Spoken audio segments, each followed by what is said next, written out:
El tema de esta segunda sesión, como ustedes lo ven proyectado, sobre las dimensiones, características y responsabilidades del conflicto armado en Colombia. Para esta sesión, que está muy centrada en los planteamientos del capítulo 1 del informe Basta Ya, el cual les sugerimos y les insistimos en que ojalá lo hubieran podido trabajar y leer para que también tuviesen más elementos de comprensión y de participación en esta sesión. Vamos a contar con la presentación de Andrés Suárez. Andrés es investigador del Centro de Memoria Histórica desde el origen del grupo de memoria histórica, como expliqué en la sesión pasada, ese tránsito. Andrés es sociólogo de esta universidad, con maestría en estudios políticos del IEPRI de esta universidad. Andrés fue el relator del caso El Salado, fue tal vez uno del segundo caso que presentó el grupo de memoria histórica. Fue correlator de los casos sobre Remedios y Segovia y pues un coequipero en la elaboración del informe Basta Ya. La premisa fundamental sobre la que se apoya el informe general Basta Ya, y es que ni por convicción ni por mandato es verdad oficial. Lo que está escrito aquí, y lo que ustedes leen y lo que discutimos hoy, tiene como propósito el debate público de la memoria, la pluralidad de las voces, que es parte de la visión y de la misión del Centro Nacional de Memoria Histórica, promover el debate. Entonces, bienvenido al debate cuando terminemos la sesión, y nunca renuncien en todas las sesiones que vean a esa posibilidad de interpelación crítica, de debate, de posturas distintas, porque ese era el espíritu del Basta Ya. Cuando hablamos de las características del conflicto armado en Colombia, lo primero que tenemos que tener en cuenta en este conflicto es que es un conflicto que es una primera característica, su prolongación. Uno puede discutir desde dónde empieza. Lo que nadie discute es que mínimo son 5 décadas o pueden ser hasta 6 décadas. Y cuando uno mira ese tema de la prolongación del conflicto, es necesario empezar a buscar elementos interpretativos de esa prolongación y desterrar algunos lugares comunes o por lo menos controvertidos. La gente piensa que porque ha sido un conflicto prolongado, automáticamente asume que entonces nada ha cambiado y que eso explica la prolongación. Y en el caso colombiano, como vamos a ver ahora, es un conflicto con una serie de características en donde la primera que se destaca es precisamente que mucho ha cambiado, ¿no? Que es un conflicto profundamente cambiante, ¿no? A pesar de su prolongación. Y eso es un gran desafío porque lo obliga a uno a estar pendiente permanentemente en el análisis histórico, a tratar de examinar por qué, si está cambiando el contexto en el que se desenvuelve el conflicto, por qué el conflicto se prolonga o por qué el conflicto se mantiene. Entonces, bueno, aquí hay 3 características que les planteo como punto de partida para la discusión sobre cuando hablemos de prolongación del conflicto, cuando tratemos de darle una explicación. Tengamos en cuenta tres características fundamentales de este conflicto. La primera, que es un conflicto cambiante, como les acabo de decir, cambiante en sus actores, en sus dinámicas, en sus intensidades. Pero en este punto, en esta primera característica del conflicto cambiante, voy a poner el acento en los elementos del contexto o en las características del contexto en las que se desenvuelve el conflicto, que han cambiado y que han cambiado de manera sustancial y de manera muy importante. En primer lugar, un conflicto que transcurre en un país que a lo largo del desarrollo de ese conflicto transitó de ser un país rural a ser un país urbano. Cuando iniciamos como punto de partida de este informe el tema de 1958, teníamos un país que tenía por lo menos la mitad de la población en la zona urbana y la otra mitad en la zona rural. A lo largo del desarrollo de este conflicto, hoy en Colombia, la mayoría de la población se concentra en las zonas urbanas y no en las zonas rurales. Otra característica muy importante que cambió a lo largo del conflicto tiene que ver con los polos de desarrollo económico del país. Colombia fue, y esa es una característica de la violencia bipartidista, es una violencia particularmente concentrada en el centro del país. Y no estaba concentrada en el centro del país por casualidad, ¿no? O en las zonas más integradas del país por casualidad. Es una violencia que, como ustedes saben, estuvo muy ligada no solo al conflicto partidista, sino que en el corazón de ella también había un eje económico en discusión. y es las zonas más afectadas por la violencia bipartidista fueron zonas, muchas de ellas, donde estaba todo el tema cafetero. Colombia era un país cafetero, su economía dependía fundamentalmente del café, y ahí hubo una confrontación particularmente intensa en la violencia bipartidista. No fue casual que el eje cafetero o que zonas del valle estuvieran tan afectadas. El conflicto armado, a medida que se desarrolla, va a registrar un cambio en esas condiciones económicas. Colombia fue un país cafetero, históricamente fue, digamos, el café fue el que nos dio los principales elementos para la construcción del Estado Nacional, era un país que dependía fundamentalmente de su economía de la exportación del café, y esa situación va a empezar a cambiar desde la década de los 80. Dejamos de ser un país fundamentalmente cafetero para volvernos a partir de ahí un país minero y un país cocalero, usándolo así muy escuetamente. ¿Y dónde están esos polos de desarrollo económico nuevos para la economía nacional? Están en la periferia, ya no están en el centro. ¿Dónde está el petróleo? Arauca, Casanare, Meta. ¿Dónde está el carbón? La Guajira. ¿Dónde están las principales explotaciones de oro? Nordeste antioqueño, ¿no? ¿Dónde tenemos todo el boom minero ahora? La zona de la costa pacífica. Tenemos todos esos polos de desarrollo económico ahora en la periferia, ¿no? Y va a ser un cambio muy importante, vamos a verlo más adelante, para este proceso de consolidación del conflicto armado o de prolongación del conflicto armado.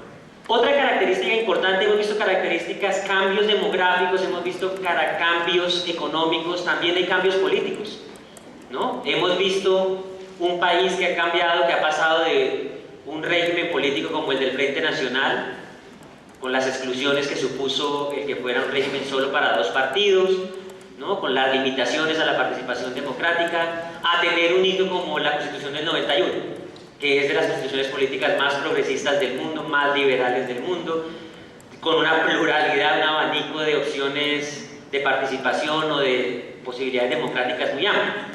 Entonces no son cambios menores. Hemos tenido otros cambios también, hasta en la mentalidad que prima en la sociedad en relación con cómo resolver el conflicto armado. Hoy, por la polarización y en los últimos 14 años, sobre todo desde el inicio de la política de seguridad democrática, la sociedad ha tenido una postura mayoritaria hacia el tema de la solución militar, ¿no? Y hoy definimos a la sociedad colombiana como guerrerista. Ha sido todo un proceso que ha tardado mucho en lograr algún margen de confianza sobre el proceso de paz, que no se logra plenamente. Y a partir de eso a veces se hacen generalizaciones que no tienen que ver con la trayectoria histórica de la sociedad colombiana. Porque esa sociedad colombiana que hoy se juzga totalmente guerrerista o por la solución militar, es la misma sociedad que desde 1982 hasta el 2002 abogaba por la solución política, ¿no? Permanentemente. No había en ese periodo mucho juego, sobre todo cuando se trataba de elecciones de mandatarios, a aquel que tuviera una postura guerrerista muy fuerte. Incluso la propia figura del presidente Uribe es un ejemplo de los cambios de tensión o las tendencias o las particularidades de esa situación. El presidente Uribe, si hacemos memoria, el presidente Uribe a finales del 2011 en las encuestas no superaba el 10% o 15% de la intención de voto. El presidente Uribe se catapulta como candidato en el 2002 cuando se rompe el proceso de paz, y se catapulta, a veces tendemos a disociar la dinámica de la guerra del factor electoral, se catapulta, en mi opinión, después de la masacre de Bojayá, que ocurre 20 días antes de la primera elección. Yo creo que no es por casualidad que él gane en la primera elección, y en un periodo de opinión, movimiento de opinión muy fuerte en 3 meses, ¿no? Que fue producto de un momento histórico de mucha tensión, de mucha polarización, se da el cambio, pero no fue un proceso que viniera de una mediana o corta duración. Después la polarización le permitió consolidarse con los niveles de popularidad que tiene el presidente, pero él mismo tuvo ese problema, ¿no? Entraba en esa baraja de candidatos y nunca lograba ese apoyo electoral significativo.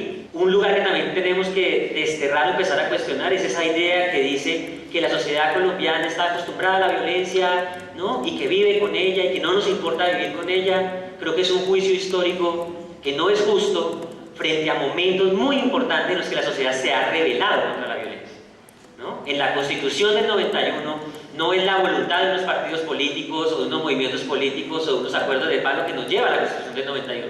Es pueblo lo que había ahí, ¿no? Es un acto de rebelión de la sociedad colombiana frente a la violencia. La movilización de 2008 contra las FARC, contra el secuestro, ¿no?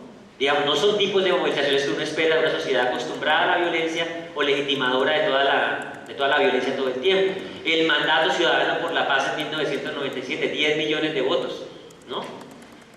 Otra cosa es que uno cuestione, ¿y eso en qué medida afectó o no el curso de la guerra?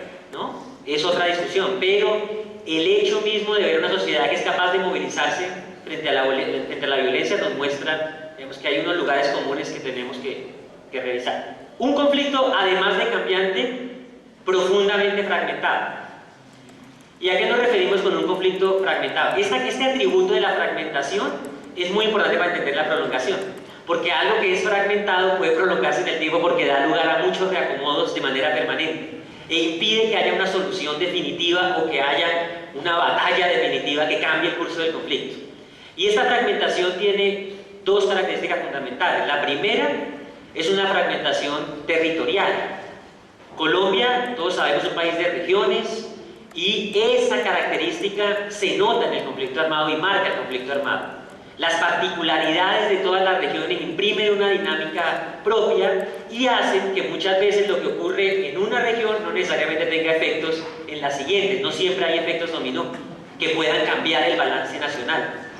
Esta dinámica regional hace que los factores del conflicto, los que prolongan el conflicto, tengan pesos diferenciados en las regiones. Yo les confieso aquí lo difícil que es presentar el Basta Ya, que es un informe nacional, en las regiones, porque no siempre es fácil ver cómo aterrizan en las regiones o qué peso tienen los distintos factores que nosotros consideramos que ayudan a la prolongación del conflicto o que están en el origen, ¿no? Las regiones le reclaman a uno con mucha razón, los repertorios de violencia en la región pueden variar, no ser exactamente iguales a los nacionales. La gente dice nuestros periodos de la guerra son distintos en el ámbito regional y efectivamente muchas veces lo son, no siempre dialogan fluidamente ni son la proyección de la periodización que uno haga a nivel nacional. Factores como por ejemplo el tema del problema agrario, no es igual hablar del problema agrario en el Valle del Cauca que hablar de la costa Caribe. A veces uno tiene la sensación o la tentación a generalizar una sola imagen sobre lo que es el problema agrario. El problema agrario en Costa Caribe es muy distinto al suroriente del país, es muy distinto al Valle del Cauca, es muy distinto a la costa pacífica, ¿no? Tiene matices distintos y puede tener pesos distintos, los distintos factores. Pero también hay otra característica y hay fragmentación también en los actores que participan en el conflicto armado. Algo que se me olvidó decir en la característica anterior de un conflicto cambiante, que no tiene que ver con el contexto sino con el desarrollo de la guerra, es que esta ha sido una guerra en la que no han estado siempre los mismos participantes. Los participantes han cambiado. Hoy ustedes tienen en el imaginario, o lo que pueden ver son, cuando se habla de guerrillas, se imaginan a las FARC y se imaginan al ELN, que son lo que ven, es lo que está ahora. Pero esas no fueron las únicas guerrillas. Hubo EPL, hubo M-19, hubo pequeños grupos guerrilleros de vida más bien efímera pero trascendentales para el país, como la ADO, el Quintín Lame, el PRT, o sea, muchos protagonistas ha habido, y los protagonistas han ido saliendo de la escena o han ido cambiando, ¿no? También el cambio tiene que ver con que los protagonistas no son los mismos y los que sí han vivido a lo largo de todo el proceso o han sido partícipes durante todo el proceso también han cambiado profundamente. Otra característica de las guerrillas es que esa pluralidad de guerrillas en muchos casos surgió producto de debates dentro del propio movimiento guerrillero o dentro de la propia izquierda, ¿no? Entonces, una guerrilla como las FARC, que hoy la sociedad colombiana la ve como la todopoderosa guerrilla, la guerrilla más intolerante, con la que no se puede hablar, la guerrilla de la que todos desconfiamos, ¿no? Y aparentemente la guerrilla más radicalizada era la guerrilla más cuestionada en los 60 y los 70. Las de muchas guerrillas surgieron cuestionando el aparente compromiso real o no con la revolución que tenían las FARC. Y en ese momento, en subordinación con el Partido Comunista, era un gran cuestionamiento. El M-19 surge, claro, el M-19 surge anclado en un hito histórico importante como el fraude electoral del 70, pero él mismo también, cuando surge, hace un planteamiento crítico muy fuerte hacia las guerrillas, en particular hacia las FARC, ¿no? Diciendo, ustedes no entendieron el conflicto, ustedes creyeron que era rural, no, era urbano. había que meterse en lo urbano, había que meterse con las élites, había que confrontar a las élites, ¿no? ¿Qué es eso de participación en las elecciones? Eso no tiene presentación. El EPL surge como producto, como brazo armado de una disidencia del Partido Comunista, que es el PCML. En el conflicto internacional entre chinos y soviéticos por el modelo comunista, surge el PCML y ahí surge el EPL. Y el EPL es profundamente interpelador históricamente de las actuaciones de las FARC y del Partido Comunista. Y así surgen la mayoría de guerrillas buscando otros modelos para hacer la revolución o cuestionamientos a la manera en que una de ellas, en particular las FARC, pensaba o concebía o iba a hacer la revolución, ¿no? Entonces también hay fragmentación en ese proceso. Los paramilitares que no han estado tampoco ajenos a esta dinámica de fragmentación, digamos, en ellos es mucho más visible porque son un fenómeno con un anclaje regional muy fuerte, es una de sus grandes características, y este fenómeno tan regional llevó a que su experiencia de organización nacional fuera una confederación. Ellos sí lo dejaron muy claro desde el comienzo, es una confederación. No es una organización centralizada y jerárquica, estilo las FARC, que tienen un secretariado. No, aquí es una confederación, hay unas directrices generales, pero cada quien tiene autonomía en sus territorios. Lo que se ha venido sabiendo con el tiempo es que fue más la proyección de unidad de mando la que, digamos, se conoció o se visibilizó, que lo que en realidad esa aparente centralización daba en la realidad. O sea, que en la realidad era efectivamente mucho más confederación. Y fue un experimento también corto, porque es 97-2001 de las Autodefensas Unidas de Colombia, con un impacto obviamente sí muy fuerte, muy trascendental en el conflicto, pero puesto en perspectiva histórica nuevamente es un periodo también efímero y que terminó mal, terminó muy mal. De hecho, ellos llegan muy fragmentados a la mesa de negociación con el gobierno. Y parte del fenómeno del rearme que tenemos se debe a la fragmentación con que llegaron, no solo al fracaso de la negociación, sino también cómo llegaron. Y es un proyecto que mostró esas limitaciones de posibilidades de unidad nacional también, porque cuando también quiebra el proyecto, cuando hay un intento de un proyecto regional, como el de las ACCU, liderado por Castaño y Mancuso, de imponerle ese proyecto a los demás miembros de la Confederación o imponerse en las regiones, y eso fue rechazado automáticamente por parte del movimiento contrainsurgente, por parte de los muchas experiencias paramilitares. Ustedes dirán, pero el Estado sí es el actor del conflicto armado, que sí debe ser más compacto, debe ser más homogéneo. Y la respuesta es no, tampoco el Estado. Ahí encontramos distintos niveles de tensión o de fragmentación. Por un lado, tenemos que a partir de 1982, como lo veremos ahora cuando veamos la periodización del conflicto, dentro del Estado han existido y persisten aún fuertes tensiones entre el poder civil y el poder militar, ¿no? Hay muchas tensiones en ese plano que impiden que haya también un solo actuar del Estado en las regiones o al unísono en las regiones. ¿Por qué? Porque en el poder militar hay una idea todavía muy arraigada de que la solución militar es posible, y el motivo de tensión sobre todo es ese: ¿cuál es la solución? Si es solución política o es solución militar. Y eso ha fragmentado. Segundo, el Estado no es homogéneo en el territorio, ¿no?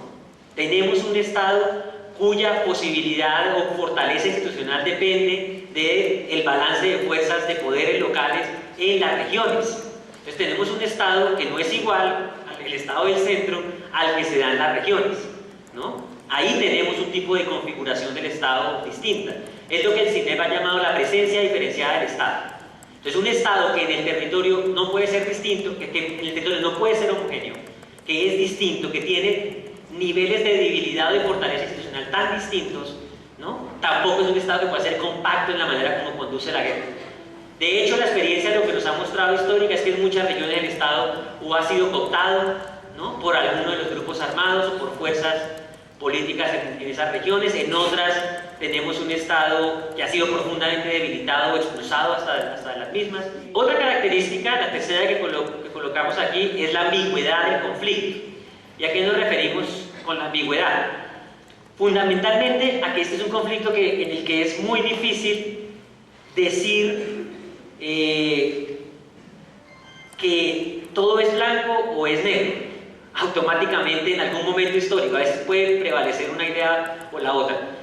Es decir, que no siempre tenemos incentivos permanentes para el conflicto, sino que también tenemos muchas veces contenciones del conflicto.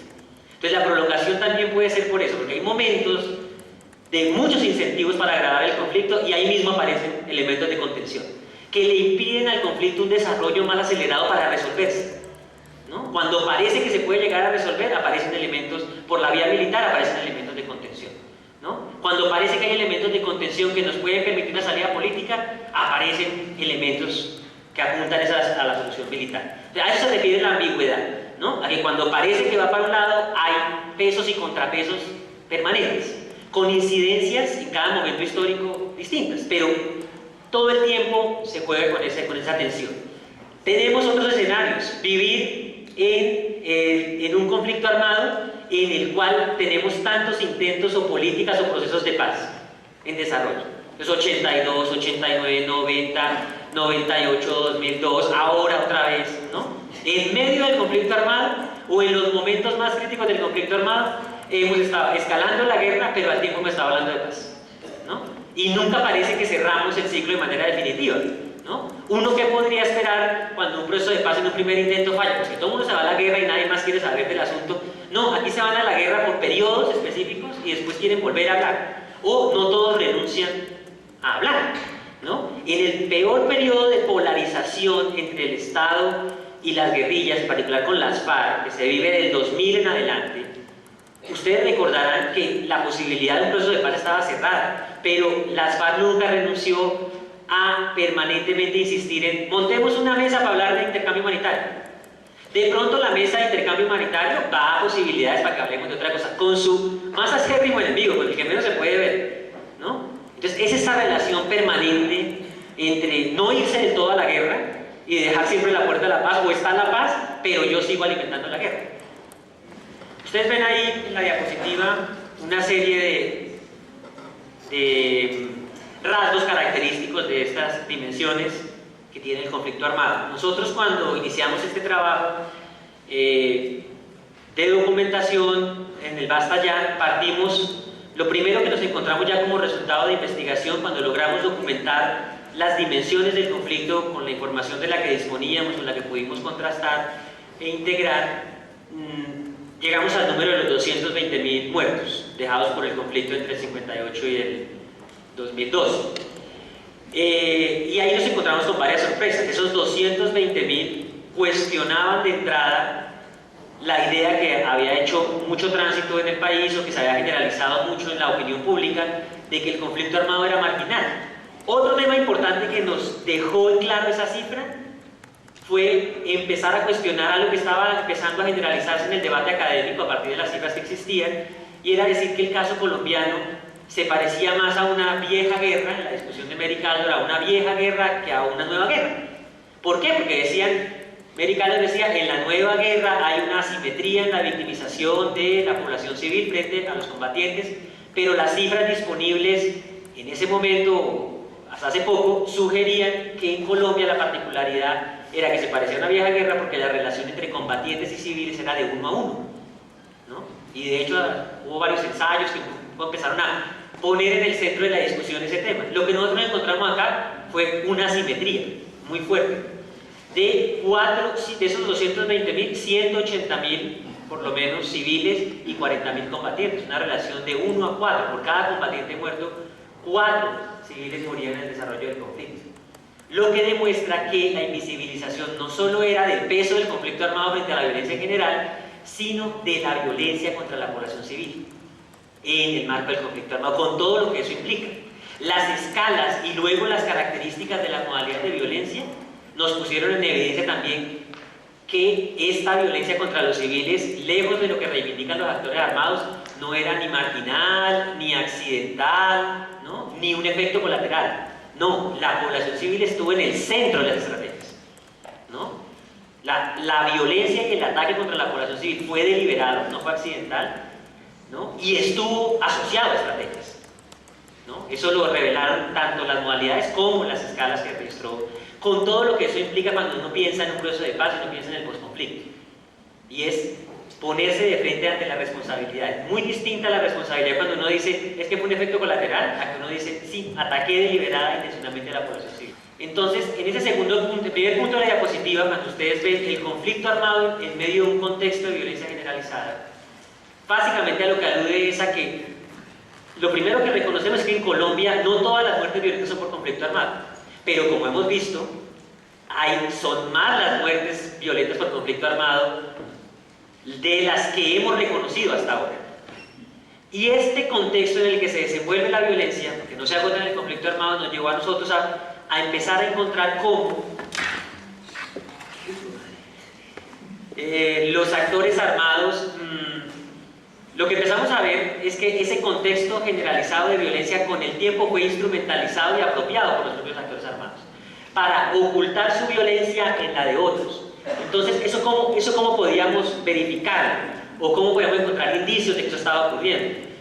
De varias maneras. La primera, cuando va uno al terreno de regiones profundamente afectadas por el conflicto, donde el conflicto es el principal eje de violencia o el principal eje de conflicto, uno se encuentra con que la mayoría de los homicidios, por ejemplo, en zonas afectadas por el conflicto o que están viviendo momentos críticos del conflicto, eran reportados como responsable desconocido.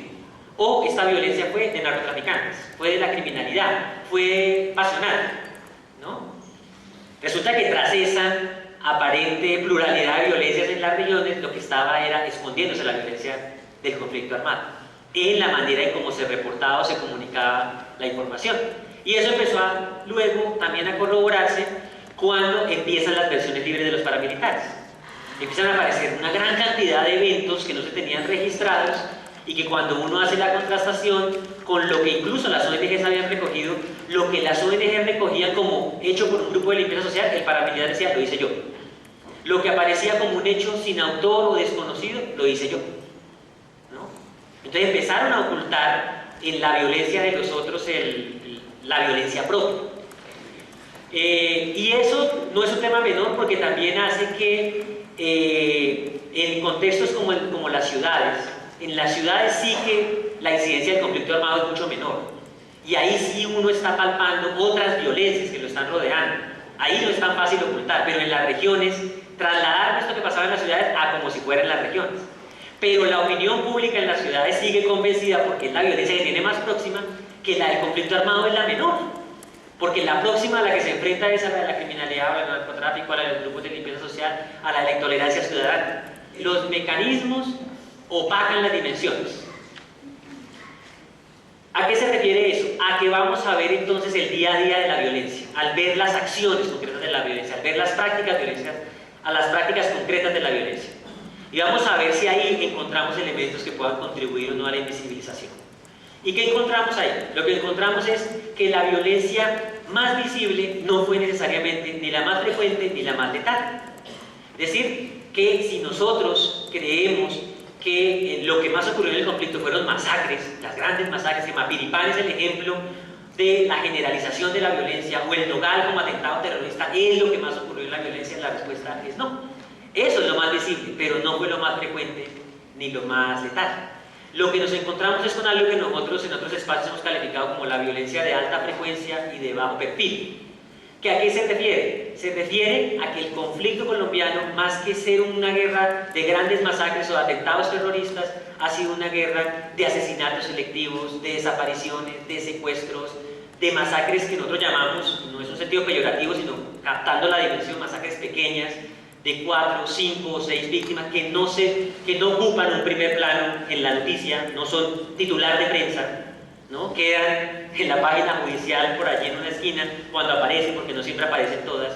Entonces nos encontramos con una violencia instalada en la cotidianidad de las víctimas que no es fácil de ver para el que está en las ciudades o para el que está siendo de observador externo, porque ocurre todos los días, asesinatos de 1, de a 2, de a 3 ocurriendo todos los días.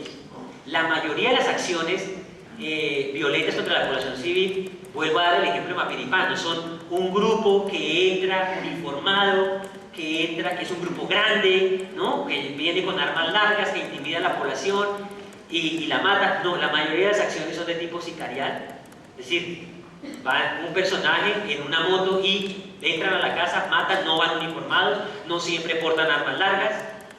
Muchas son operaciones de comando, o sea, van en un carro, 4 o 5, entran, matan, salen, no están uniformados.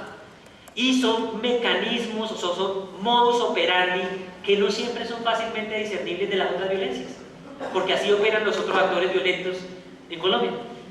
Entonces, mucha cosa que decía uno, sicariato, una acción de comando allí, que creía que no tenía que ver con el conflicto, terminaba siendo parte de las acciones. También se confundían o buscaban generar confusión a través de ello.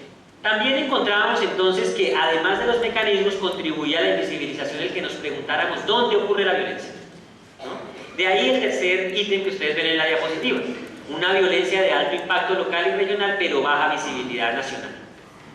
Y aquí el dato que les voy a dar creo que hablaría por sí solo en cuanto a su contundencia.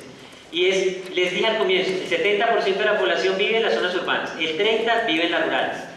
Esa demografía del país, si la ponemos en clave de la demografía de las víctimas o de la victimización, es totalmente lo contrario. El 80% de las víctimas están en el país rural. Es ahí, o sea, donde vive menos gente, está la mayoría de las víctimas. Y en un país como el colombiano, donde hay tanta fragmentación territorial, el ciudadano urbano, como se siente alejado de esa violencia, tampoco se siente interpelado. Ni la puede ver, ni se siente interpelado, ¿no? O sea, ocurre en un lugar que se siente distante o ajeno o que no hace parte de mi concepción de nación, ese territorio, y además el mecanismo apunta a la invisibilización. Pero en las regiones, esa violencia que todo el mundo sabe que está ocurriendo, sabe de quién es, el mecanismo es reforzado también por un régimen de terror para evitar la denuncia. O sea, en las regiones también es muy difícil investigar porque desde la denuncia arranca la presión. Nadie puede denunciar, ¿no? Todos lo saben, ¿no? De hecho, uno escucha permanentemente en los trabajos de memoria de la gente una frase que es muy común y es: todos sabemos lo que pasa aquí, pero el que lo digas lo mata, ¿no? Es porque además del mecanismo para invisibilizar, tengo un régimen de terror impresionante para inhibir desde la denuncia. O sea, el muerto puede aparecer, aquí está su familiar, y el familiar no puede, en muchos casos, ni denunciarlo, o la desaparición forzada sobre todo, que es donde es más crítico el caso, tampoco se denuncia. Luego vimos otra característica: ¿contra quién va la violencia? ¿A quién se dirige? Y aquí volvemos a la misma cuestión cuando hablábamos de los mecanismos de la violencia. Y es, no siempre lo más visible fue ni lo más recurrente ni lo más letal, ¿no? Nosotros pensamos, cuando hablamos de las víctimas de la violencia, creo que en la memoria se van posicionando figuras mediáticas, ¿no? Las grandes personalidades, el magnicidio, digamos, se vuelve el principal referente cuando se trata de un evento individual, ¿no? Entonces, los candidatos presidenciales, figuras de opinión como Jaime Garzón, defensores de derechos humanos que tienen un cierto posicionamiento. Esos son los que muchas veces tienen recordación o en la memoria colectiva son los que se van quedando. Y resulta que el grueso de las víctimas no necesariamente están relacionadas con ese perfil. La mayoría de las víctimas son campesinos, obreros, conductores, docentes, personas a las que nosotros llamamos anónimas en el sentido de su crimen no necesariamente tiene la exposición pública o mediática que tendría el de otro tipo de personalidad, pero que causa un daño devastador en las comunidades porque hace parte de un engranaje en la vida cotidiana. Entonces, además de individual, el hecho mismo de que no sea una figura pública o política, ni siquiera en la región o en el ámbito nacional, contribuye a la invisibilización. Hay otro tipo de personas que han estado en el centro también de la victimización que no resisten un conteo desde el punto de vista cuantitativo, digamos, su valoración es más cualitativa. Y no queríamos dejar de decirlo, también entre las víctimas hay personas en las que vemos un ataque sistemático, un ensañamiento por los roles de participación social y política que tienen esas personas, ¿no? O sea, hay escalas de victimización aterradoras contra defensores de derechos humanos, contra militantes políticos, contra sindicalistas, contra líderes comunitarios, ¿no? Que son personas que por el rol que cumplen pueden cuantitativamente tener un peso no muy alto, pero su valor para la democracia, lo que significan ellas en la construcción de espacio público, en la vivencia de lo público en las comunidades, tocarlas, digamos, eso genera un efecto devastador. Y no podemos dejar de nombrar en este punto hechos tan discientes como que en la memoria no podemos olvidar el exterminio de la Unión Patriótica, no podemos olvidar el ataque sistemático contra Esperanza, Paz y Libertad, la afectación incluso de los partidos tradicionales. Es decir, nosotros llegamos a un conteo aquí provisional de no más de 2.000 militantes políticos muertos de distintas orientaciones, pero está muy lejos de ser la cifra definitiva. El último punto de esta diapositiva tiene que ver con el tema de ¿quién hizo todo esto? Aquí estamos viendo solo la violencia contra los civiles, pero esto es solamente una parte de lo que la mayoría de los actores armados hacen. Entonces tenemos que verlo en su integridad y ver qué peso tiene la violencia civil contra los civiles dentro del total de violencia que genera el actor armado. Entonces esto es muy importante porque aquí sí hay unas diferencias internas entre los actores armados que me van a ayudar a hablar del tema de las responsabilidades cruciales. Y son, en el caso de las guerrillas, lo que uno encuentra es que de toda la violencia que producen, ellos producen violencia a través de acciones bélicas y también a través de ataques contra la población civil. Digamos, hay una relación ahí, están haciendo las dos cosas, están haciendo la guerra contra sus combatientes y están atacando a la gente. Y eso también pasa con agentes del Estado o con la violencia que produce el Estado en el desarrollo de la guerra. Hace acciones bélicas, o sea, hay una guerra también contra combatientes y ataca a la población civil. El que es distinto de todos ellos son los paramilitares, porque los paramilitares fundamentalmente atacan a la población civil. El porcentaje de acciones bélicas de los paramilitares casi nunca supera el 2 o 3%, o sea, ellos no buscan a los enemigos en el campo de batalla. Su estrategia fundamental es el ataque a la población civil. Ahora, cuando hablamos de responsabilidad dentro de la violencia contra la población de cada actor armado, nosotros cuando empezamos la investigación decíamos, oiga, en un conflicto armado tan largo, yo creo que al final lo que va a terminar pasando, creemos que al final lo que va a terminar pasando, es que todos los actores armados se van a terminar pareciendo. Todos van a hacer lo mismo, igualito, ¿no? Con un conflicto tan largo, esto va a ser un juego de espejos en últimas. Y nuestra sorpresa fue encontrar que no, que en los medios con los que condujeron sus luchas, por lo menos los medios violentos contra la población civil, había diferencias muy marcadas y había asimetrías muy marcadas, ¿no? Entonces encontramos, por ejemplo, que la violencia paramilitar es una violencia que se concentra fundamentalmente en el ataque contra la integridad física de las víctimas y contra la vida de las víctimas, una violencia particularmente letal. No quiere decir que las guerrillas no lo hagan, por supuesto que también lo hacen, pero hay unas asimetrías en las responsabilidades que no podemos ignorar, en términos de asumir responsabilidades, ¿no? En las masacres, la diferencia es que por cada masacre que hace la guerrilla hay 3 masacres paramilitares. Cuando, ustedes lo vieron en el informe, en el libro, cuando el conflicto se escaló en su peor momento, 96, 2004, 2005, en ese momento tan crítico, lo que uno podría esperar es que si los paramilitares escalaban las masacres, de pronto la guerrilla le respondían también con masacres. No, la brecha se aumentó. Ya no era de 1 a 3, sino de 1 a 6. Eso a mí que me dice que la guerrilla no respondió necesariamente con masacres. Si lo hubiese hecho, tendríamos una brecha menor. Y así nos ocurre con otras modalidades de violencia para otro actor. Por ejemplo, en el caso de los secuestros es clara la asimetría en relación con la guerrilla frente a los paramilitares. Se pudieron haber respondido con modalidades de violencia distintas. O en muchos casos, sus modalidades de violencia no necesariamente fueron respuestas directas a la acción del otro, sino el despliegue de su estrategia de guerra. También en eso juega un papel fundamental cuando se trata de las responsabilidades, cómo se distribuye el medio de comunicación, cómo informan, ¿no? Cuál es el recurso que usa el medio. Y eso creemos nosotros que ha sido fundamental también para que en el país se haya instalado tan duraderamente la idea de atribuirle un nivel de responsabilidad a las guerrillas mayor del que lo tiene efectivamente. Pero hemos llegado a un proceso en el que parece con atribuirse todo lo que ocurre en el marco del conflicto armado o generar una suerte de imagen unificada de que son los únicos responsables. Bueno, yo creo que ustedes habrán escuchado a un expresidente diciendo es que la principal victimaria de Colombia son las FARC, ¿no? Que va contra toda evidencia práctica. Y les aclaro, no quiere decir que esta diferenciación desde el grupo de memoria en su informe pretenda hacer una jerarquización del terror. Lo que dice es, ojo, que en cada caso hay un tipo de daño, hay un tipo de terror distinto y se tienen que asumir responsabilidades en esa perspectiva. Queríamos mostrarles brevemente en estas gráficas que vamos a ver ahorita algo de lo que les planteé ahorita. Que ustedes vean los pesos de la violencia del conflicto con la violencia general para agregada. Este 218.000, que es lo que yo les decía más o menos los 220.000, víctimas.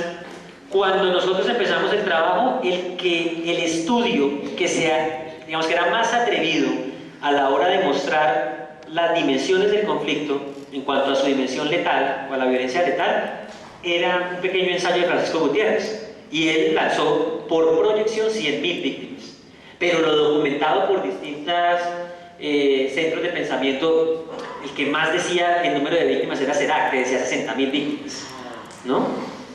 Eso para mostrarle la escala entre lo conocido y lo que en realidad estaba ocurriendo, y que, vuelvo y le repito, esta es una cifra desactualizada hoy frente a lo que hoy tenemos, ¿no? Y a nosotros nos llamó mucho, a mí me llamó mucho la atención ver, por ejemplo, la relación que hay entre el número de combatientes guerrilleros y la fuerza pública. Es decir, para la diferencia que desde el punto de vista estratégico hay entre los actores, el número de hombres en tecnologías, que la relación sea 2-1, le dice a uno que esa guerrilla es brava, es dura militarmente, o sea, no es una guerrilla, y ha infligido un daño fuerte a un Estado que no es un Estado débil desde el punto de vista militar, ¿no?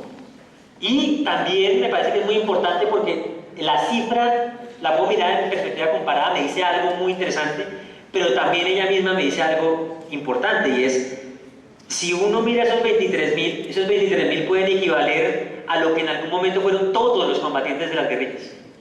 Entonces uno dice, aquí hay personas que por lo que sea que hayan luchado, se creían el asunto, y los mataron, y no desaparecieron los grupos en desbandada. Bueno, y estos son un poco ilustración de lo que les ha mostrado ahora en las distintas modalidades: 27.000 secuestros, las víctimas en ataques a bienes civiles, que son cuando uno ataca el bien civil, no necesariamente el ataque al bien civil es letal, no siempre muere, puede ser muy espectacular. Lo veo en la prensa y veo un nivel de destrucción, porque a veces pasa eso, que lo que es más destructivo impresiona los sentidos y uno se hace la idea de que es muy letal, y puede no ser. De hecho, los ataques a las poblaciones que hacen las guerrillas son brutalmente destructivos. Uno los ve, digamos, en la prensa, de una foto, y genera una gran impresión que no se corresponde con la letalidad que uno creía que tenía asociada. Bueno, aquí lo que les decíamos, nuestra proyección de asesinatos selectivos, 150.000.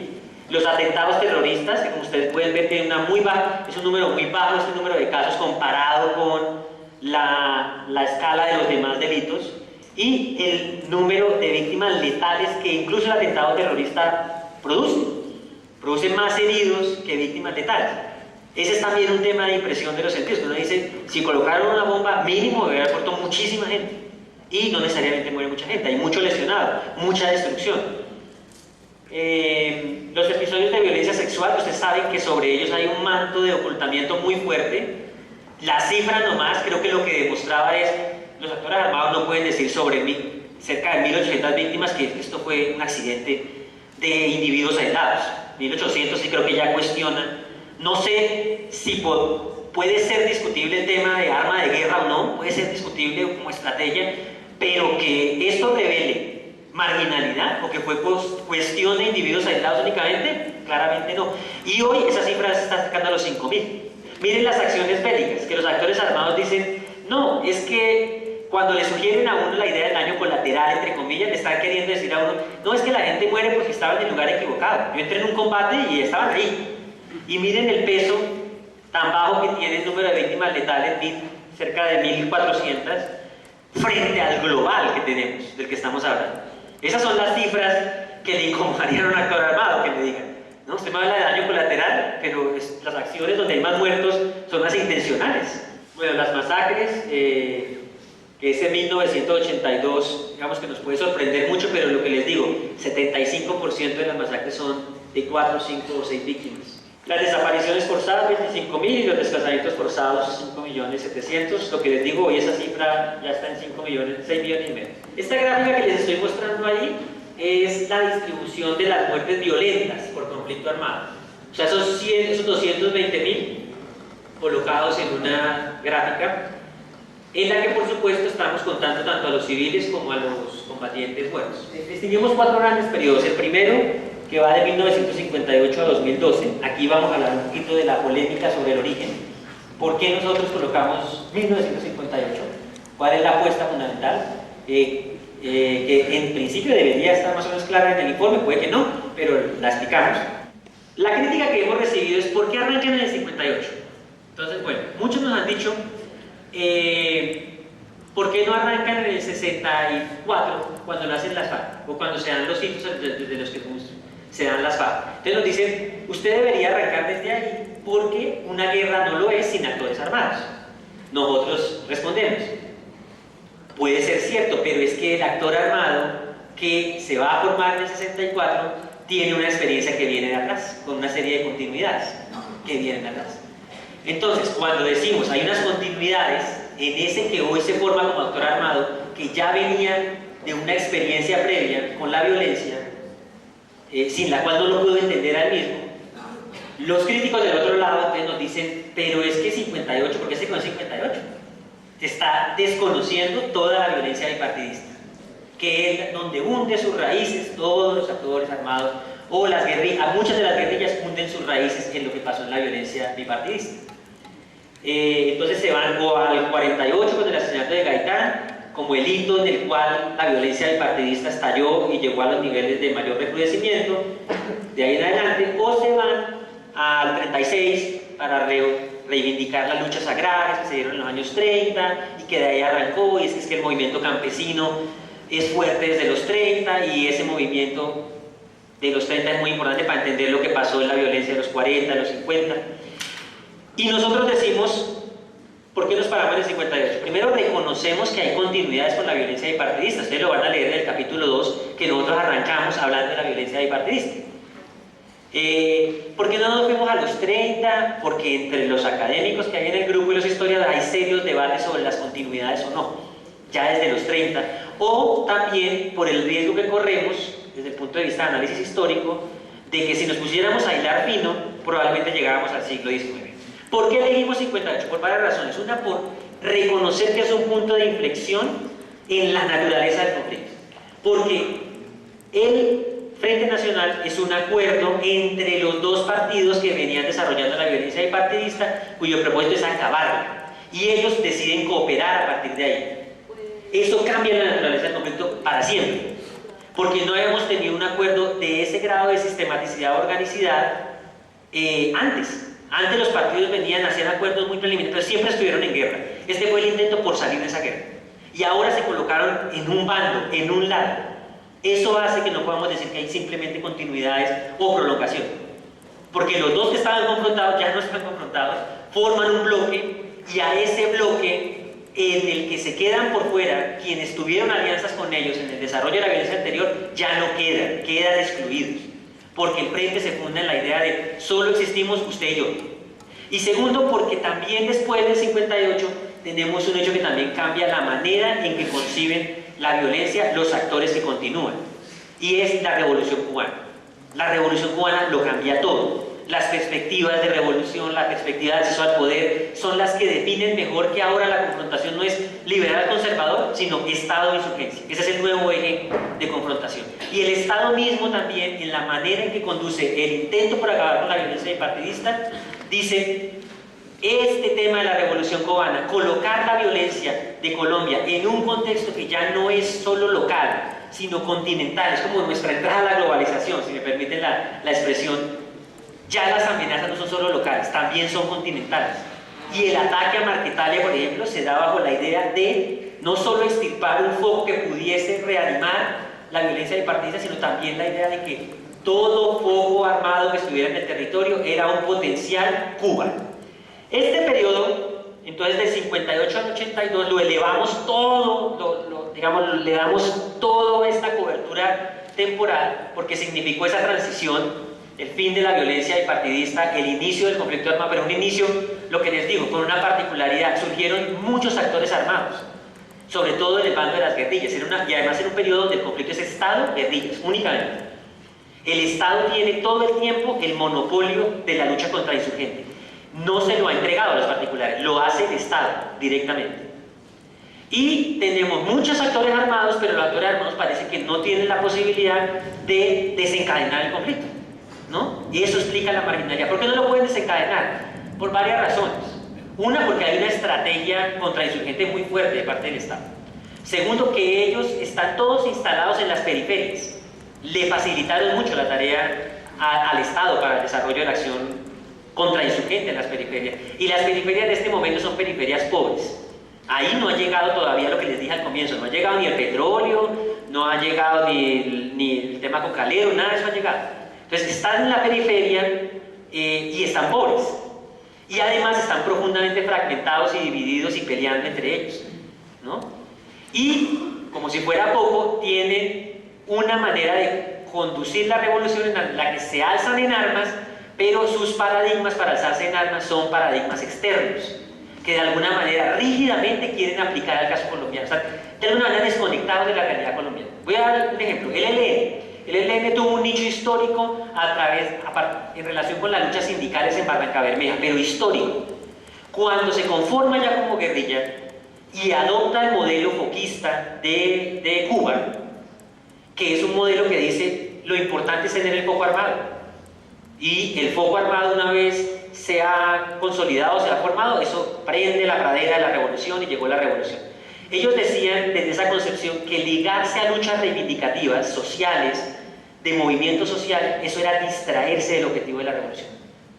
Entonces, ¿qué hacen? Se apartan de los movimientos sociales, se desconectan de los movimientos, por la obsesión total de decir, es que lo sagrado es la lucha armada. Si yo estoy en armas e inicio la revolución, lo demás caerá, pero no me voy a dejar distraer por la lucha social, por la lucha reivindicativa, eso no tiene que ver conmigo. Tenemos otro tipo de modelo como el del EPL, que el EPL, lo que les dije, se forma de una decisión del Partido Comunista, más por el lado del modelo chino. El modelo chino del comunismo está en el momento histórico que esto ocurre, es mucho más radical, ¿no? Mucho más contestatario. El modelo soviético está diciendo, en los 60 está diciendo transición pacífica del capitalismo al socialismo, ¿no? El modelo chino está diciendo no, hay que confrontar. El modelo chino dice el sujeto revolucionario son los campesinos, no es el obrero. Y el modelo soviético dice no, es el obrero, el sujeto revolucionario. Entonces el EPL, ¿cómo lo entiende? Se establece el nicho donde está la lucha campesina muy fuerte, pero lo hace bajo una idea rígida, y es que la revolución tiene que ir del campo a la ciudad. Si usted tiene en la ciudad presencia, tiene que ser como apoyo logístico, pero rígidamente el esquema dice que no quiere ir del campo a la ciudad. No es ni al tiempo, ni de la ciudad al campo, no, es del campo a la ciudad. En ese tipo de esquemas rígidos se metieron, porque todos creían que había una única fórmula para la revolución, y la seguían casi que mecánica o literalmente. En el caso de las FARC, en este periodo, las hoy todopoderosas FARC en ese momento eran, vuelvo y les digo, una guerrilla marginal, despreciada por las otras guerrillas, ¿no? Vistas mal por las otras guerrillas, como que no había compromiso con la revolución, porque las FARC estaba subordinada al Partido Comunista, y el Partido Comunista participaba en elecciones. Entonces los revolucionarios del EPL o de las otras guerrillas les decían, oiga, pero ustedes no están haciendo esto en serio. ¿Cómo así que están participando en elecciones? ¿Cómo así que tránsito pacífico al socialismo? No, la lucha armada hay que darla de frente, hay que desafiar. Las FARC, todopoderosas FARC y el demonio nacional que se han convertido hoy para gran parte de la opinión pública, en ese momento, además, tenían muchos arreglos con los órdenes locales, donde las FARC a veces protegían a los terratenientes. Las FARC que reivindican reforma agraria y todo eso, ustedes se sorprenderían de saber que esa guerrilla que se proclama campesinista o campesina es una guerrilla que estuvo totalmente al margen, o que no la quería la NUC. El movimiento campesino no la quería. Ella misma, las FARC y el Partido Comunista decían no a las tomas de tierras. No estamos de acuerdo con la toma de tierras. Cuando se dividió la NUC entre la línea Sincelejo y la Armenia que era la oficial, el partido adhirió a la línea oficial, no a la línea Sincelejo, que era la más radical. El movimiento campesino, además de que tuvo su propia dinámica, su propio proceso de lucha, al margen de la lucha armada, si había guerrillas con las que había algún intento de interferencia o coincidencia, era más con el EPL o incluso con el ELN, más que con las FARC. No querían a las FARC. Cuando se produce el gobierno de Turbay, ahí hay un desgaste político muy fuerte para la fuerza pública, como la que tiene el monopolio de la lucha contra la insurgencia. Porque la sociedad reacciona, la sociedad no vota por Betancur porque sí, vota en parte por el desgaste del exceso que consideró lo que ocurrió durante Betancourt, cuestiona la fuerza pública en el exceso en el ejercicio de ese monopolio, y lo que pasa después del 82, cuando se hace esa tensión entre militares y civiles, es que los militares van a buscar de alguna manera romper ese monopolio en la lucha contra el insurgente y privatizar, que es permitir masivamente que los civiles lo hagan. El que eso ocurra, porque ocurrió a la par, Betancourt estaba peleando con ellos, pero a la par Betancourt algún evento fue donde se inauguraron las autodefensas de Magdalena Medio. Después eso realmente se mutó muy rápidamente a fenómenos paramilitares, pero la apuesta de involucrar a los particulares también desde la fuerza pública era una forma de reducir el costo político.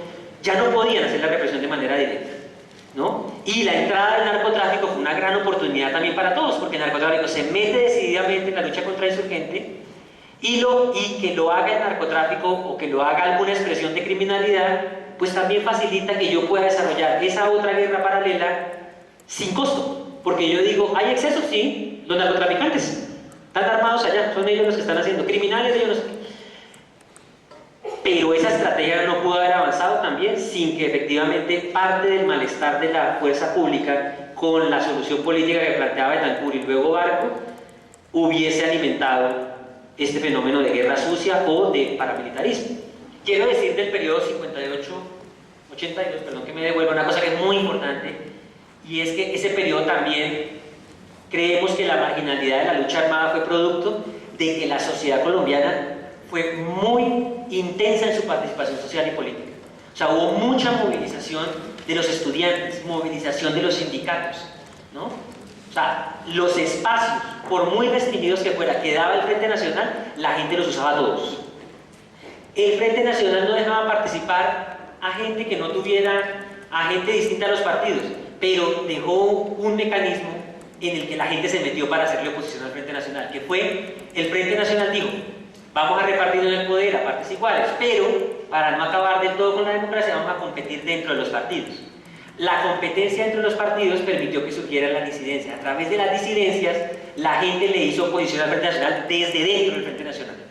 Son el MRL al comienzo del Frente Nacional y luego la NAP, ¿no? Todos tenían una etiqueta que decía o es liberal o es conservador, pero yo me llamaba MRL para distinguirme como disidencia y aprovechaba esos nichos y desde ahí la gente participaba y se oponía y se movía, ¿no?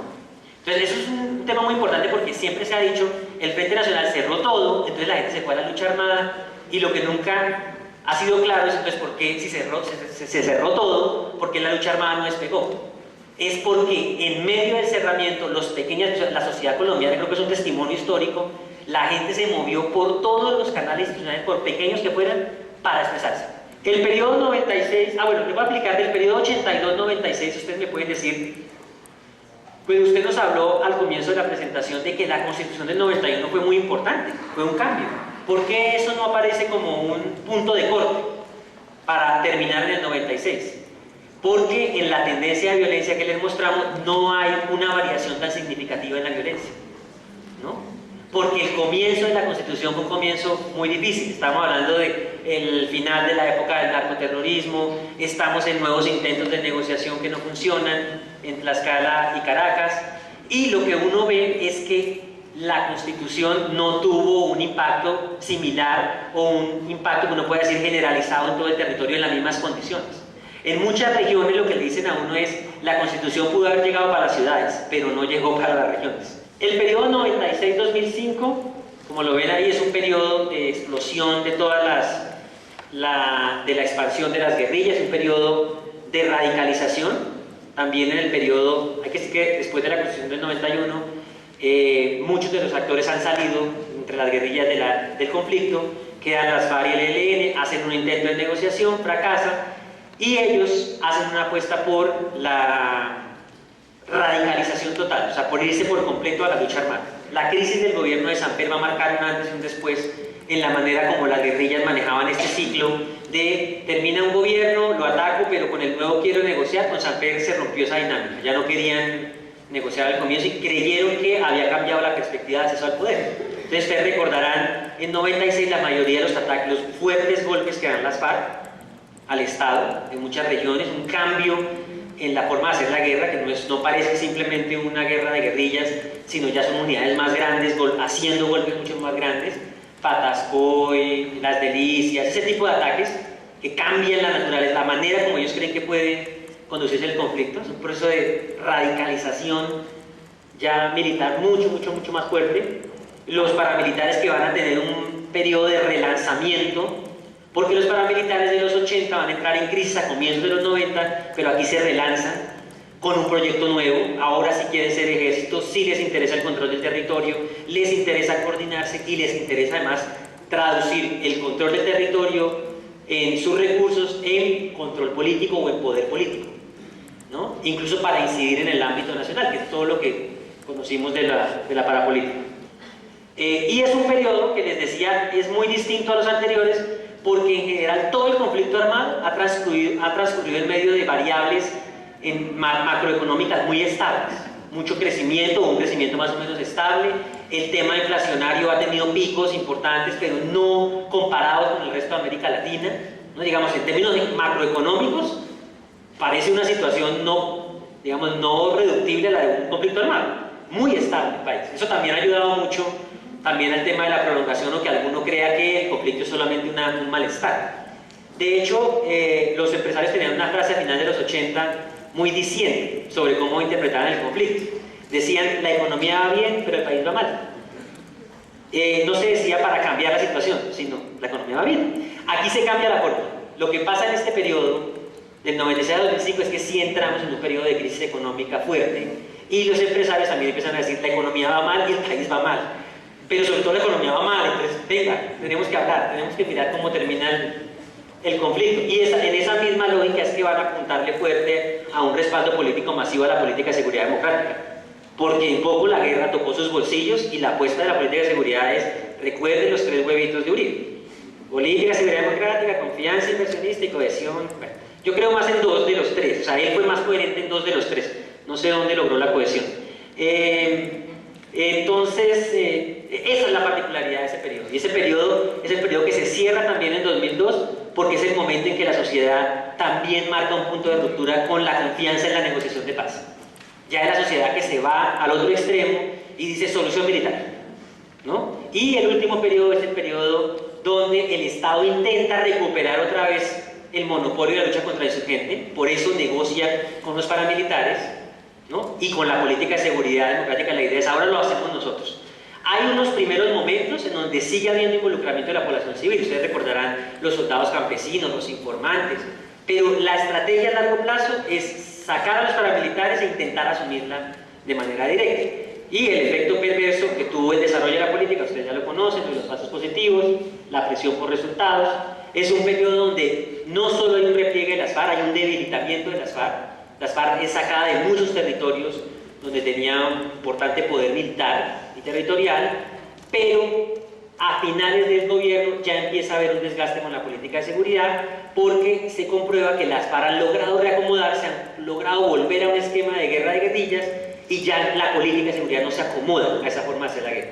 Los resultados en el norte o en el centro del país no son tan contundentes como en el suroriente.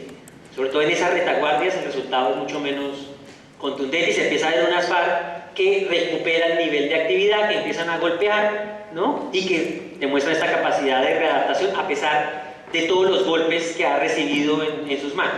Y el fenómeno del rearme paramilitar por esta negociación política que al final no salió bien, ¿no? Los paramilitares se sienten traicionados por el gobierno, es lo de justicia y paz, ¿no? El espacio que se da para esta lucha de verdades entre el gobierno y los paramilitares, pero con una enseñanza muy importante, y con esto termino, que nos dejó la discusión de la Ley de Justicia y Paz. Cuando el gobierno Uribe arrancó en esta negociación, tenía el proyecto de alternatividad penal, que era una amnistía, la verdad. Y uno diría, él tiene todo el nivel de popularidad, está en la cresta de la ola de la popularidad. El presidente puede hacer lo que quisiera, lo que se le diera la gana. ¿Por qué no logró imponer el proyecto de alternatividad penal? Tenía mayorías en el Congreso.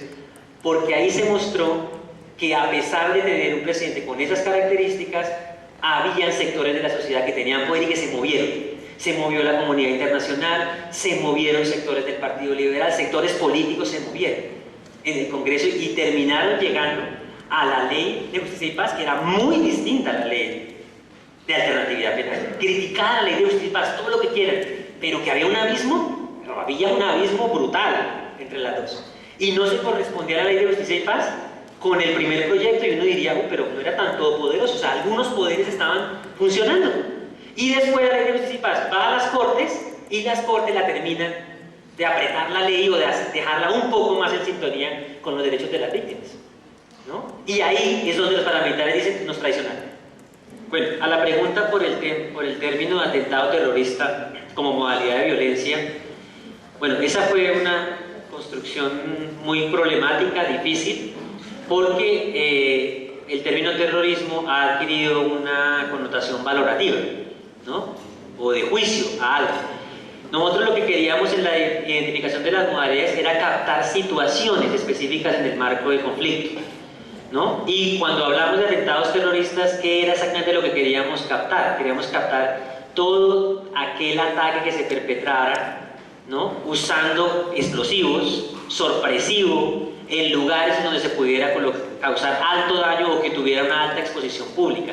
No era una valoración, porque una masacre puede ser un acto terrorista, hay homicidios con fines terroristas de carácter selectivo, era la situación que queríamos captar. O sea, para nosotros no era igual un ataque en el que yo uso un carro bomba, uso un explosivo, como actor armado no hago presencia física en el lugar, me aprovecho del factor sorpresa y en un lugar de alta exposición provoco el impacto del evento violento, no lo puedo asimilar a una masacre.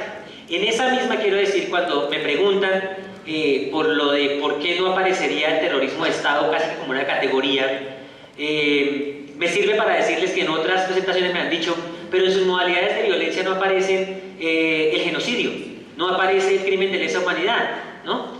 O no aparece el crimen de guerra. Entonces la respuesta que tenemos es, ojo que terrorismo de Estado y todas esas categorías son una forma de valoración jurídica o política, si se quiere, que uno hace, que puede estar conformada por cada una de estas prácticas de violencia. O sea, el terrorismo de Estado no existe como una modalidad. Terrorismo de Estado sí existe, se construirá a partir de lo que hagan los agentes del Estado y de ese tipo de prácticas. El terrorismo de Estado puede estar conformado por masacres, por ejecuciones extrajudiciales, por violencia sexual, ¿no? Porque el énfasis está en el actor y en el carácter sistemático o no de la conducta. Lo mismo pasa con un crimen de lesa humanidad. Depende de la sistematicidad, depende de la generalidad. ¿Y qué forma la generalidad de los crímenes? Cada una de estas prácticas violentas. ¿Cuáles son los actos de los grupos armados en las ciudades?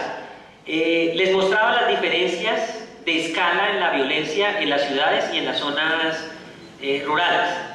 Pero también parte de la invisibilización tiene que ver con la manera en que ocurre la violencia en las ciudades, del conflicto armado, y cómo eso condiciona nuestra manera de ver la violencia en general del conflicto.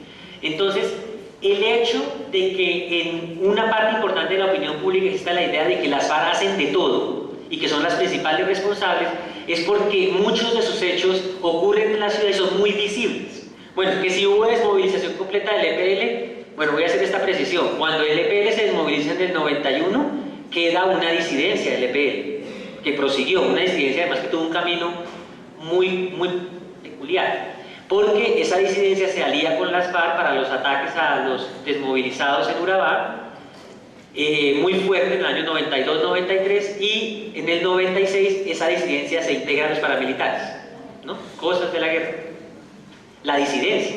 Y en el caso de, creo que la pregunta tal vez puede ir orientada al hecho de que entre los desmovilizados del EPL, cuando empezaron a ser atacados por las FARC, se conformó un grupo armado que también atacó, ¿no? Que fueron los comandos populares y atacaron a la UP, al Partido Comunista, ¿no? Lo que invito es a tener un poquito de cuidado con las generalizaciones. Es decir, que un grupo de desmovilizados se arme y ataque a otro merece toda la condena, pero entrar en lógicas de legitimación como decir, luego entonces si hay comandos populares integrados por miembros del EPL, todos los del EPL son iguales a los comandos populares, es más complicado.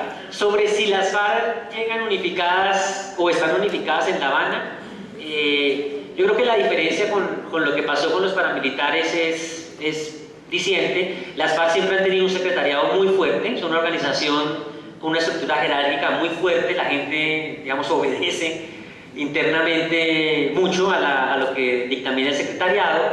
Tiene unas figuras que no son figuras lejanas alrededor de las cuales construyó su identidad. O sea, la figura de Manuel Marulanda fue una figura, no era una figura lejana, era una figura próxima, permanente, que resistió a todos los cambios. Eso genera, digamos, en la base guerrillera un tipo de identificación muy fuerte, ¿no? Entonces tiene unos hitos, sobre todo alrededor de las figuras o de los hitos de ataque, que le permiten estar muy cohesionados. Y creo que estamos incurriendo en un equívoco al pensar que va a pasar igual que lo de los paramilitares, es desconocer la trayectoria histórica de las FARC y lo que ha sido el secretariado y la influencia que tiene. Yo entre las guerrillas tendría un poco más de temor con el COSE del ELN, porque el ELN históricamente se ha tenido una imposibilidad de que desde su mando central tenga control sobre todo el mundo, ¿no? Muy difícil. Siempre ha habido peleas, siempre ha habido confrontación. El COSE se parece un poquito a una confederación, pero no le obedece de la misma manera como es la estructura vertical de las FARC. A mí me preocupa mucho en el ELN que la clave de ese proceso la va a tener que se vincule a ese proceso de manera comprometida el domingo la en Arauca. Para mí esos son la clave del asunto. Vamos a ver qué tanto se siente el domingo de la representado en el COSE en la negociación, ¿no? Entonces creo que no son comparables con el fenómeno paramilitar. Creo que hay una cohesión interna que también la dan tantos años de guerra, que también la dan. Yo creo que si las FARC llegan a esto, recién están ocurriendo los golpes contra Raúl Reyes, cuando muere Manuel Marulanda. Ese era un momento difícil, pero el reacomodo otra vez vuelve a unificar mucho al grupo. Y el grupo no está en una situación en la que se diga, llegue a la mesa derrotado. Eso también tenemos que tenerlo en cuenta. O sea, Santos no va a la mesa por un capricho. Santos va en un momento del conflicto donde reconoce, y las partes, y por primera vez escuché a las FARC decir eso, ya no nos pudimos derrotar. La forma en que las FARC conciben la derrota o no de nuestra guerra es la forma en que un grupo que está en asimetría frente a su enemigo la concibe, y es que una guerra la gana el que no la pierde. Esa es un poco la lógica, ¿no? Entonces hay que verlo con cuidado, o sea, no dejarse llevar por la idea fácil de que la solución militar la detuvieron en algún momento cuando iba muy bien, porque la solución militar ya mostraba señales de desgaste, que era la política de seguridad. Y recuerden, vinieron todos los golpes a los cabecillas, a la gente del secretariado, y el grupo no se desmoronó, el grupo se pudo reacomodar, ¿no? Y eso muestra una cohesión interna que no habría que despreciar.